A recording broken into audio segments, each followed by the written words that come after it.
Đây là chương trình Khéo dùng tiền của đài Lưu Động Sài Gòn TV. Chúng tôi là luật sư Tony Nguyễn CPA. Xin kính chào quý vị. Xin chào quý vị, tôi là Tom Nguyễn, chủ công ty Integrity Escrow. Kính thưa quý vị, hôm nay chúng tôi rất hân hạnh được mời được luật sư rất là nổi tiếng trong cộng đồng Việt Nam của mình. Đó là ông luật sư Norman Feirstein. Ông ta sẽ đến đây bàn với quý vị về cái sự tiện lợi giữa corporation và LLC. Chúng tôi xin mời ông Norman Feirstein to have a word with the audience. Well, thank you very much. It's my pleasure to be with you once again, and I hope we can provide some informative information for the listeners. Thank you and welcome. Mr. Feirstein, should I call you Norman? Norman. Norman is good. Today we want to talk about the difference or the pro and con between LLC and corporation. But mainly, while we're sitting in the wedding room, we're talking about all the story about people incorporating the business without having or retaining an attorney by doing themselves or going to a non-attorney. So before starting, can you tell us some of your cases or case that you are taking care of right now?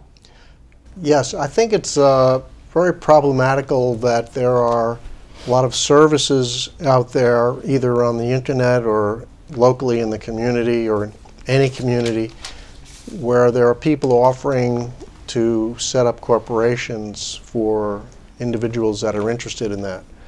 And the problem with that is that there is really no explanations given as to what the process is and how to make sure that your corporation stays in good standing after it's incorporated. The individual have to do their own research. They have to figure out when to register and all sorts of documentations. And sometimes individuals forget to do minutes as a corporation. You need to do that regularly.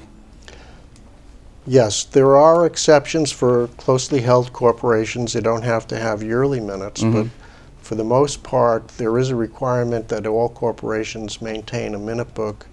And by minute book, we're talking about a record of meetings where the directors of the corporations or the officers of the corporations will establish policies and transact business. Right. I've done both. I've set up corporations. I've asked for an attorney to do our corporation as Integrity Escrow, and I've set up corporations with the internet, those .com companies, and I can compare both. With an attorney's, we will provide all sorts of documentations, the stock certificates, the meetings, and with your knowledge, advising us on what to do and so forth. Yeah. Well, the common problem that I see people running into when they don't have an attorney is they fail to file what's known as a statement of information with the Secretary of State's office. And that's required within 90 days of the incorporation and then yearly thereafter. And even though it's one-page document and the fee is only $25, if you fail to file it, the state can suspend your corporation. And then if you're in suspension, you may not even know about it. And the next thing you know, you could owe the state $1,000, $1,200 on account of a $25 filing. Right. But worse than that, and we'll talk about that later on, the exposure, of the shareholders or the officers, will be exposed if you run a corporation suspended. Because if you have a liability or a lawsuit, the person who sued the corporation can go after the shareholders or the officers. But I have to translate into Vietnamese. Kính thưa quý vị, chúng tôi vừa bàn chuyện với ông Norman về cái luật corporation, nhưng mà trước khi cái khác biệt giữa corporation với lại cái LLC, nhưng mà cái điểm quan trọng chúng tôi muốn nhấn mạnh quý vị là cái sự set up cái corporation đó, quý vị phải làm đúng, còn nếu mà không đó thì nó trở ngại quý vị. Ông Norman có đưa ra là thứ nhất trước hết là thường là cái corporation nó phải cái mà ông ta thấy thường xuyên cái lỗi lầm là nó không được cái good standing. Tức là có thể tại vì lúc set up hoặc là quên file cái statement of information every year, cho nên cái corporation nó bị suspended, không còn in good standing. Cái thứ hai nữa là những cái records như là biên bản minutes hoặc là bylaw thì thường thường quý vị phải có cái đó, mặc dù ông Norman có nói là có exception for small corporation, you don't have to have annual meeting, nhưng mà cũng phải maintain giữ sổ sách của mình, biên bản để mình document tất cả những hoạt động, những cái quyết định của corporation, để mà keep cái corporation in good standing. Yeah, exactly. It's important to point out that if your corporation is suspended, you're going to lose the shield that it provides during that time period. And also, if you're conducting the entity as if it's a mom and pop operation, so you're paying a lot of personal expenses from that corporation, you're starting to lend yourself to susceptibility to liability to either minority shareholders or those outside the company. You're absolutely right. If you're going to have a corporation, you need to run as a corporation. You cannot run as a personal piggy bank, your own sole proprietorship. So you got to have documentations, your minutes, and so forth. You have to run as a corporation. You're absolutely right. Yeah, we have a case pending right now where there were 3 shareholders in an LLC, and one of them who was managing became the victim, I'll call it, of a lawsuit from a minority shareholder who claims that personal expenses were being paid on behalf of that individual from the LLC. So even though the business of the company is now wound up, they have no business anymore, there's a lawsuit pending over these expenditures. Because of wrongful expenditure, or it's undocumented, or in what way? Undocumented. Undocumented.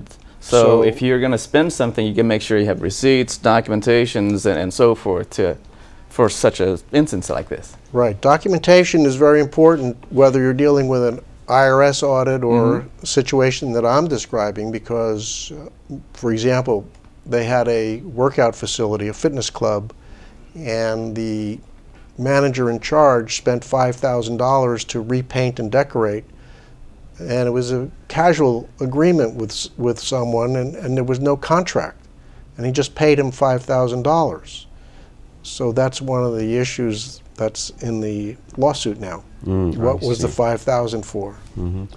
Kính thưa quý vị, hồi nãy ông Norman có nói một cái danh từ rất là quan trọng là shield, tức là làm sao để mà bảo vệ corporation mà nó shield. Cái lý do chính đáng của corporation đó là làm sao là cái liability. Lý do người ta mở corporation để làm sao mà cái liability nó không vô trong cá nhân mình. Mà quý vị mở corporation mà nó không có xứng đáng, không thích hợp đó, thì nó không shield được cái liability của cái corporation mà vô trong cá nhân mình.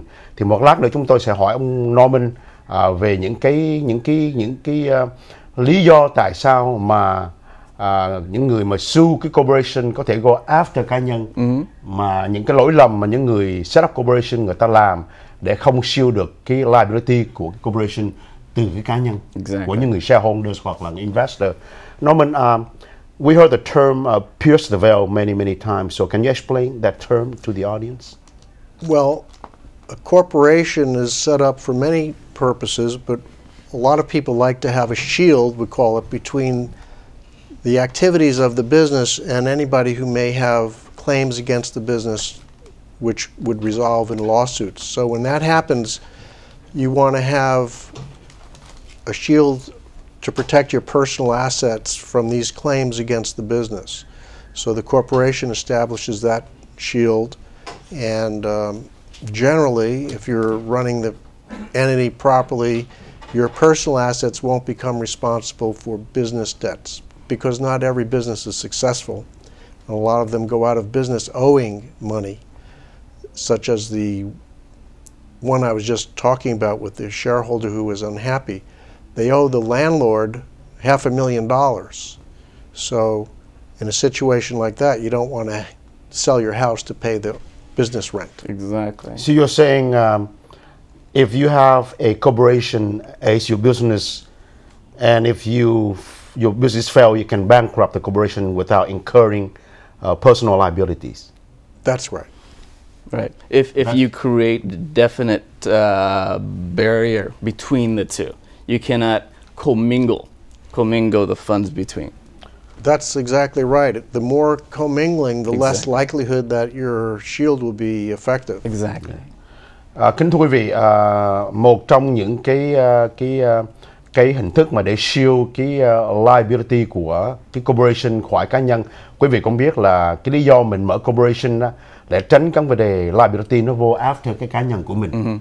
Nếu mà quý vị thấy tình trạng cái ví dụ mà rõ ràng nhất là bankruptcy, nếu mà mình run corporation mà nó chính đáng, nó thích hợp, thì là nếu mà mình rủi ro mình làm ăn nó không thành công, mình bankrupt cái corporation mà những người chủ nợ không có thể nào vô cá nhân của mình được. Cái tiền của corporation nó phải xài cho cái corporation, không có xài corporation mình cho xài cho cá nhân, vice versa. Hai Đó là những cái kỹ thuật, những cái hình thức mà mình phải làm để làm sao để mà mình chứng tỏ với lại quần chúng, khách hàng hay là những người mình dealing with là mình có một cái proper corporation. Đúng vậy. Chúng tôi xin ngừng chương trình và xin trở lại với quý vị trong giây phút.